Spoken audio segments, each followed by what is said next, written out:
Sziasztok! Röviden arról szeretnék beszélni, hogy hogyan kezdődött és hogyan jutott el mostanáig a Veszprémi Meditációs Központ. 1991-ben alakult meg Püspökladányban, Láma Ole áldásával természetesen, egy medencében. Az egyik legelső hely az egyik kungfus csapat hölgytagjának a lakása volt, ahova hetente talán 2-3-szor jártak össze és meditáltak együtt. Egy év után azért ez túl soknak bizonyult, és ekkor egy új megoldást kellett keresnünk. Ekkor fordultunk a veszprémi önkormányzathoz, Veszprém polgármesteréhez, így kaptunk helyet először a Veszprémi várban, egy pincehelyiségben.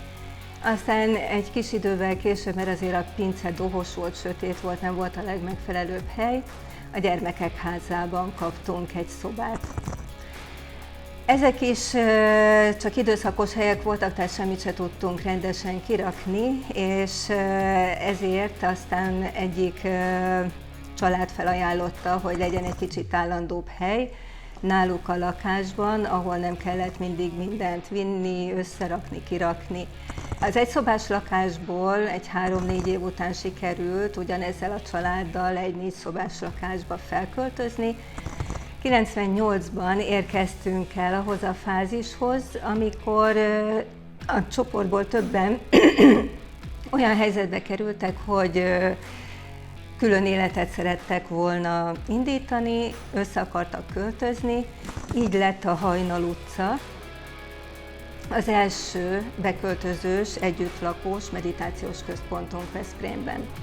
Összkomfortilag nem volt a legmegfelelőbb hely, és egy pár év után szintén odébb váltunk a város egyik másik részére, egy több szintes, talán 3-4 szintes ikerháznak az egyik részébe, ahol tulajdonképpen az eddigi legtöbben laktak együtt, és meditáltunk együtt, egy nagyon örömteli, nagyon aktív időszak volt, ami szintén eltartott egy jó néhány évig, azonban a fiatalok élethelyzete szintén oda jutott, hogy önálló életet szerettek volna élni, tehát a központból kiköltöztek, néhányan kevesebben maradtak, így megint egy új helyet kellett keresnünk, ami a városnak, Veszprémnek az egyik kertvárosi részében volt, egy családi ház,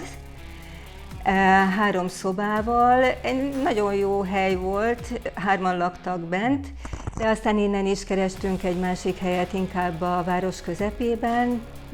Ezt a helyet viszont eladták, fölülünk, alólunk, körülünk, és megint keresnünk kellett egy másik helyet, és akkor találtuk meg a jelenlegi szangának a helyét, ez a Brusznyai utca 6, ahol jelenleg is van a szangánk.